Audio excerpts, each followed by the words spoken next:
Well, welcome back. You're watching Business Insight, and of course, we're coming to you live from Broadcasting House. Well, tonight we want to focus on poverty reduction measures and, of course, wealth creation, bearing in mind that poverty levels in Kenya have dropped. And, of course, this is good news. But the question is, who is feeling this wealth that is being created? In the studio, we have Dr.Julius Muia. He is the Principal Secretary in the Ministry of Planning. And Dr.Jane Kiringai is the Chairperson of Commission on Revenue Allocation. Jane, thank you very much indeed for joining us here tonight. Thank you for having Julius, it's also good to have you tonight. Thank you. Very well. A question that has been coming through is when we say that poverty levels in Kenya, have dropped in the last 10 years from 46 was it 46.1 to around 36? Yeah, 36. Yeah. So who moved from the poor side to the wealthier side? Well, certainly, actually, looking at the way we did the survey, it was very clear that it was the whole country. And so it was not just pockets of either urban areas or rural areas or just a few counties. And this is the benefit of the devolution that we have in place and a lot of money that is being spent at the grassroots level. Mm-hmm. So the whole country, many households across the country have actually benefited from this, yes. Mm-hmm. And when you look at the amount of money, that the government has invested, in trying to make this country move forward vis-a-vis the growth that we realized out of the close to 40 trillion shillings that we have invested. Do you see a collaboration? Well, certainly when you invest money, like for instance, the development expenditure that we have, especially on infrastructure, the benefits are not realized immediately. There's a gestation period where the money spent on large projects has then to translate into an increase in the levels of standards of living, reduction in poverty levels, increase in food production, reduction in food prices. That takes time. And now what we've been doing is what is called heavy lifting in terms of putting in the necessary infrastructure. And in the very medium term, we are going to see those benefits coming through. Mm-hmm. Yes. Jane, I want to come to you. And, we're now talking about almost 6 years since we ushered in, the county government. And now you are the chairperson. How comes, the county governments are not contributing so much, to poverty reduction and wealth creation in this country? I wouldn't say they are not contributing. Actually, if you work, and we have the advantage of working around most of the counties, I would actually correct you and say this. Let me start by the amount of money that has gone to the counties. Mm-hmm. About 1 trillion shillings. It's actually like 1.1 trillion shillings since the onset of devolution. Yeah, the last 5 years. The last 5 years. And if you go down to the grassroots, you can actually feel the effect of that money that has gone down. You actually go to the rural areas and you can see there's been a lot of investment, maybe not uniformly across the counties, but you will go to some urban areas let me call them rural counties, and you will see there's been a lot of opening up in those places. You will see places where business is vibrant even until 9 p.m. in the night. Places where there was never anything like street lighting in the business centers, and now you see governments that have invested there.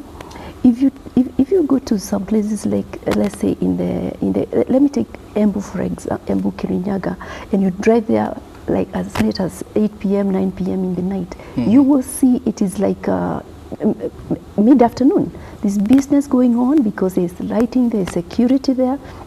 You see places that have completely opened up. And let me say, even in an area where you've even besides devolution, places where you have had investments through CDF.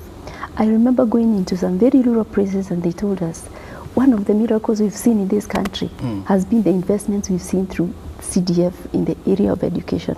So there's been a lot of activity going on. There's been a lot of opening up. And I think if you look at it systematically and catalog it, there's been counties are contributing to growth, and a shilling invested in those rural areas has a huge multiplier impact compared to maybe some of the investments that take a little longer to pay back. Well, there is no doubt, that indeed, counties, are contributing somehow to economic growth. But the question that is coming across is, then how comes, our economic growth is still stuck at around 5-6%? And this is what we have been registering in the last 10 years on average.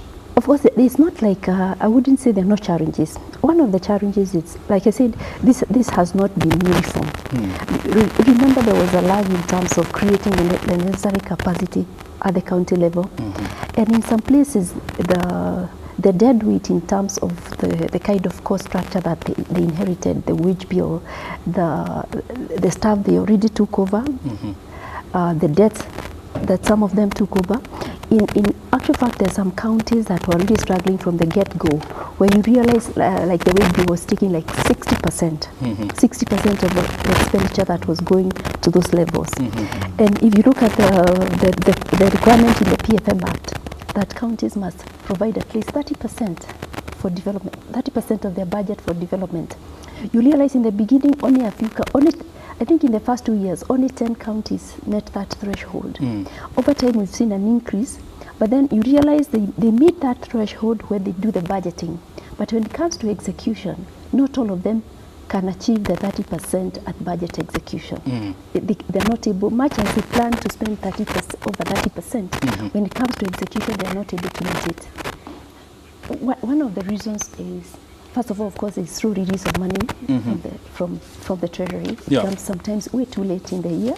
If you get your development budget released in May, when the year is closing in June, you can it becomes a challenge when it's come to plan. That's one. Number two, we've seen there's also a challenge in terms of how counties even forecast their own revenue. So they forecast maybe to correct like 50 billion. At the end of the year, they only correct 35 billion. So that also creates a challenge in terms of budget execution. So when you bring this together, even the gains that you should have been realized, then you realize there's a challenge. Sorry. And you will, if today you look at the structure of pending bills, you will see that even those who've been able to provide services at county level and they're not getting paid, you see these are SMEs that are now beginning to struggle unless they're able to get their payments on time. So the money there has a huge multiplier effect, but it's going to be done executed in a timely and efficient manner. Very well. Julius, so the question is, even as we celebrate, this report, that says that, poverty line, now stands at 36% from 46.6%, a decade ago. The question is then, how do we make counties, engines of growth? Well, I think the first thing to realize, and I'm happy that we are appreciating that there is a decrease in poverty, which is actually very commendable, 1 percentage point every year from 2005. It's that because now of devolution, we have got a framework where we can have very targeted interventions at a lower level than at the national level. And therefore, engaging with the counties, and especially through the county integrated development planning framework, which they are doing now. And it is good, actually, this report came out just before they finished their CIDPs, the county integrated development plans. Then counties are going to integrate and use this information to find where are the gaps in terms of their poverty scores, where are the gaps in terms of their resource allocation, where are the gaps in terms of the sectors that they should focus on. And the engagement that we are having with the Council of Governors at the ministry level, it is now making sure that all the counties are appreciating this information, this data, and they are taking it up in their planning frameworks. And certainly, this is going to have very good and interesting results, because we have only had 5 years of experiencing with the devolved government, which has a lot of positive outcomes. Now, in the next planning cycle up to 2022, we'll deepen the good things that we found working. And where we found it was not working, we'll correct them. And that is why we are very excited about this next lot of county integrated development plans, because they are going to pick a lot of good learning lessons from the first lot. You know, when we are talking about, lifting about what did you say about 1%? Did you say a growth of 1%? Yeah, and a reduction. A reduction of 1%. Yeah, yes. Every year. Yes, that's that right. means about lifting one person out of poverty out of 100 people. Would you say that's a good mark, pass mark? Well, it also depends on where you are starting from, because we are starting at 46%. So if you also look at the 36% which we are scoring now, we are not way off the mark when you compare with other countries in the region. But of course, we also have to realize that we are not favored by climate and geography. Because a lot of times we've got challenges of weather, climate, where only 15% of Kenya is suitable for arable farming. And Kenya being a predominantly agricultural country, then you see the challenge that is there.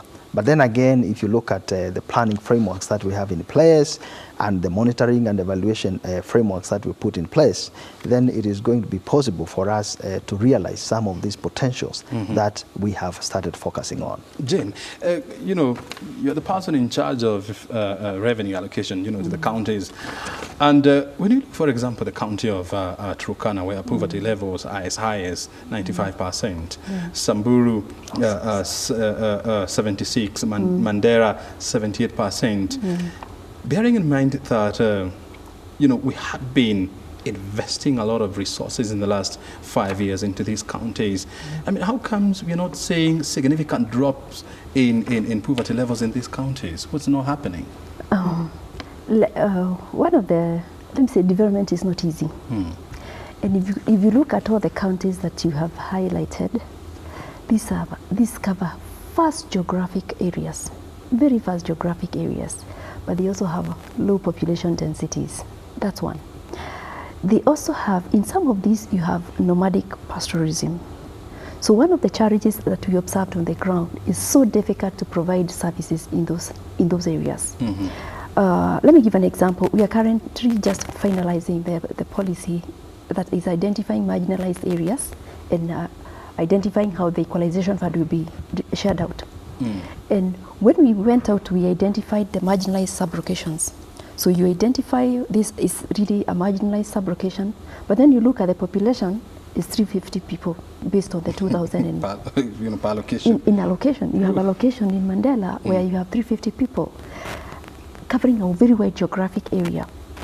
And the question is, how exactly are you going to provide services in a sub-location that has 350 people? So you can begin to ask how many children then, if the population then was 350 people in 2009, give the 10 years of increase, by how much has that grown? Let's say even give them 500 people. How many of these are children? And can you really build a school for these children and a high school so that you ensure that everyone goes to school, they transition to secondary? So how do you provide water in a place where they have 350 people, and maybe when they draw, they migrate with their animals to another location? How do you even go about providing water? So it becomes very complicated. We visited one school in deep in Isiolo, and when we went there, there was a full school, and the biggest class had 8 pupils. And the headmaster was telling us, everyone migrated. We were left with these few students. I have from 3 children to 8 in the highest class. And then the question is, how much investment can you provide there? How do you bring water there? So it's a very, very complicated kind of dynamic, and maybe it's a model that needs to change. Because if you put a school here, and when there's no pasture, the parents migrate, how do you make sure that then you can follow, or you can you're following the services, giving them services everywhere they go? So number 2, in places like where we visited, security is an issue.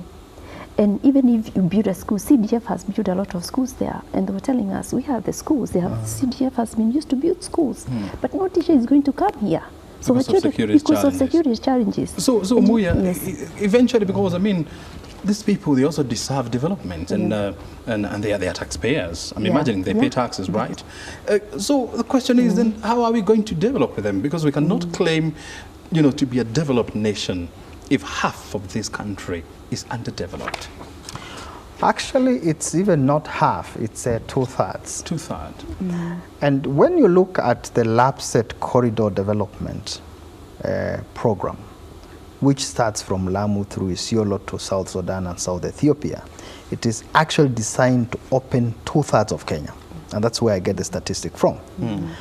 And that artery, which is a development corridor, is the one that is going to create the necessary preconditions for development. There's also plans of now developing other infrastructure corridors from there, like for instance linking Isiolo all the way with Mandera and also Wajir, so that you have infrastructure and that would draw people to come and live near where there is infrastructure in form of roads. And that is one of the tricks that is going to change the game in that part of the country, because infrastructure does attract development. Just like the Northern Corridor, from Mombasa through Nairobi to Uganda, you'll find a lot of development along that corridor. Not because that the climate and the soils and everything is super, but because there is a road and rail infrastructure. So that is the game changer that we are going to have in that part of Kenya. And maybe I can add to that. Actually, as we traveled through Isiolo, we observed that the area where the World Food Program followed when they drop relief food, you will see that along that entire route, you will see a lot of townships that have developed and there are populations there. And you can actually see there's a school, there's a nice set of population. Over lunchtime you could see actually here there's a school, there are pupils, and you can see homesteads all along the area that the World Food Program used to distribute relief food. So as the Principal Secretary says, the infrastructure corridors then open up new hubs for development and growth, and it provides for economies of scale in service provision. Because then you can see here you can have enough population to build a school, get a critical mass of children that can go to this school, and that way you can also provide a health facility. You can then begin to do a water infrastructure. Jane, are you trying to say that we still receive relief food from WFP? No, when you remember there was historically every time there was a drought, the World Food Program distributed food in the north. So the route that they used to distribute food is where you've seen development of townships and homesteads all along the entire circuit. So that history of the relief food process opened up that area, and then the populations were able to settle along that corridor. Oh, very well. You want to say something? Yes, I want to add actually something that I think can benefit this discussion. To the extent that the county governments understand their local environment better, and now having gone through the first 5 years, we have a conversation between the county governments within the corridor of LAPSET, which are about 7, so that as we have this conversation and as they are now doing their county integrated development plans, they will also do their county spatial plans. These county integrated spatial plans are going to identify the land use, what is appropriate for this part of the corridor, what is appropriate in terms of forests, where people will also settle, where they will have urban areas, and so on and so forth. So this is going to create and bring order in the way land is used in that part of the country. Good. And, you also released this report, that's details, about child poverty here in Kenya. And you realize that poverty is still a big challenge in this country. And the question that I've been asking myself is, the government is talking about the Big Four agenda. Was this report or data from this report, was it factored in when we were coming up with the Big Four for agenda? Well, certainly I would say part of the information that is come out of these reports that we launched recently about Kenya Integrated Household Budget Survey and the one about child poverty in Kenya, it's data that has been in the system. And especially this one, child poverty, this was available much earlier. In 2014. Yes, and it has been very useful in terms of answering the question, how do you deal with poverty in a very targeted and in a very methodical way where you are efficient and you are effective? And that is why when you look at manufacturing, as we are looking at value addition, so that manufacturing can reach at least 15% of GDP by 2022, then you are looking at a framework where you'll be able to increase the GDP growth, you'll be able to create jobs, and then you'll be able to tackle poverty, because we need to have a sector that is pulling the rest of the country. And that is what manufacturing is answering for us, and it should sort out the problem of child poverty. Jane, I also still want to find out from you. I mean, when you look at population growth vis-a-vis economic growth, an average of 5%, and population growth of about 10% every year. It's about 2.7%. I mean, 2.7%, yeah? So how then are we going to catch up, and ensure that we deliver everybody out of poverty? The point is that Kenya's population is built at 2.7%. Economic growth is on average 5%. So the difference there, the per capita growth is at least positive. And if you compare Kenya against some of the countries in the region, on a per capita terms, the growth is still positive, which is important. But besides that, what is also very, very important is reducing inequality.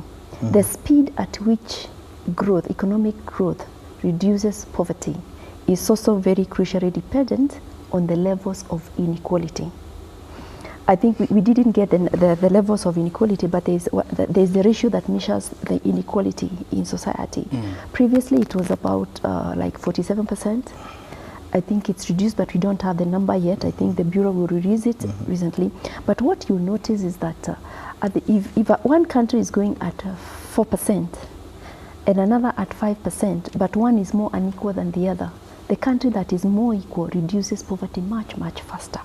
And if you look at the mapping of inequality and poverty reduction, there's a really, really close relationship. So in addition to just economic growth, it's going to be very, very critical that we also reduce inequality so that the current level of growth can reduce poverty much, much faster. And of course, very high levels of population growth also undermine the rate at which you can reduce poverty. And I think we've seen a slight spike in population growth. And again, if you look at one county, inter-county, the growth rates are very different. I think the report was showing that in some places, the fertility rate is as low as like 2.9, in others they are above 5. So it means it's going to be much harder to reduce poverty in countries where population growth is very, very high. So these are some of the things that then also need to be tackled in addition to investments through the CIB. Let me add a point there actually on the question about poverty and the growth rate. And let's also revisit the question about the levels of education and what correlation that has with poverty. And it has been shown that the more educated people have more wealth. And therefore, to the extent that there's significant improvement in the literacy levels in Kenya, people who have reported ever having gone to school, and the focus now on TVETs, where people are getting technical education, then you can see a complementary intervention that should also accelerate the solution to child poverty and related poverty. Let's also talk about, unemployment, whereby this report talks about, a drop in unemployment in Kenya from 12.7% in 2006 to 7.4% in last year, in 2016. And the question is, would you preach this, to the millions of Kenyans, who are looking for jobs, honestly? What would you tell them? Well, certainly. When you give me the chance like you have now, I will state actually how the metric, that figure of 7% is calculated, because we submit to international standards of how to calculate unemployment. And the international standard is you ask yourself, how many people were willing, they were looking for a job, and they were not able to get work to do, and that work should have been work to do for at least an hour in the last 7 days from the time that the interview is doing. Now, those are the people who are unemployed. That is your numerator. And it's an international standard. What quality of work? Well, Is, for example, roasting maize, is that person considered to be employed? you know, when you are doing the survey, you actually ask the person, were you employed for at least an hour? At least an hour? Yeah, in the last 7 days. And it is the way that the person interprets employment. It could be casual labor, it could be doing some business, metumba or whatever, to the extent that that person was economically active. Then that will qualify the person to be employed so long as they worked for at least 1 hour within the last 7 days, which is the reference period. That is person who is...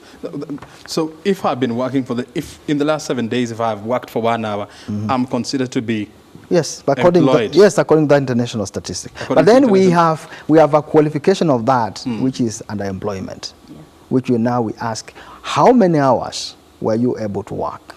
If you are not able to work more than 8 hours per day, then you become underemployed, where the number now is 20%.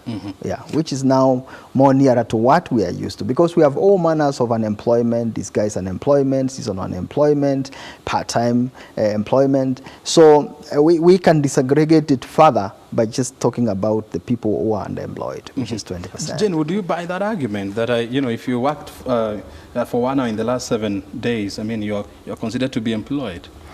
I think the catchword here is how you define unemployment. And I think the qualification is if you're working for 1 hour in the last 7 days, you clearly are underemployed. I think that is the key word, underemployed. Because also if you're a graduate and are selling pencils in the streets, you may not say you may say you are even working for 7 hours a day, but you're selling pencils or bananas on Uhuru Highway.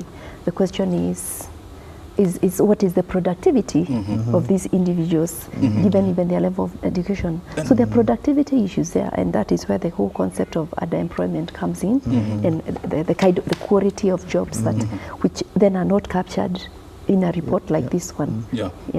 Because we have to come to the end of this interview. I mean, time is really against us. I want to find out from you, Jane. So then, how do we ensure, that we improve, number one, on job availability at the county level, and of course, number two, the quality of jobs? Because I don't want us to say that a person who has been roasting maize, on the streets of, you say, the Uhuru Highway, is considered to be employed. Honestly, I mean, we need to be fair to them. How do we ensure that we tweak these at the county level going forward? I think the part of the answer lies in the big forward agenda, if it can be realized, because quality jobs are going to come from light manufacturing, building up value addition. Whatever it is that we're doing at whatever level, it's really getting to add value and beginning to climb into the manufacturing and industry chain. And again, targeting sectors that have significant forward and backward linkages with the rest of the economy. That's going to be really key. And if you think, let me take a simple example. In a place like Kiabu, where we have Fresher Daily, the dairy that produces the milk from Githunguri, and if you go to that place, you will find that you can hardly find people lying about in that area, because everyone is either busy delivering milk or going to they're very busy producing feed for their cattle. They're engaged very actively in that economy. That doesn't happen in most other places where you don't have like an industry like that one, where everybody is busy actually build and is involved in the entire value chain, in the production chain. Yeah. Thank you very much. Muia, in 30 seconds, I mean, there are people who look at that report and said, oh, come on, this report is, number one, it's tweaked. This cannot believe in this. What would you tell them? How would you convince them that this is a truly reflection of the situation in Kenya? First, I'll go back to just what I've said, that we are submitting ourselves to an international formula of how to calculate unemployment. Then Using that, we are able now to come up with another number, as I said, about underemployment. So we are using data that we collected by administering 24,000 questionnaires to households all over Kenya with 93% response rate, which was fantastic.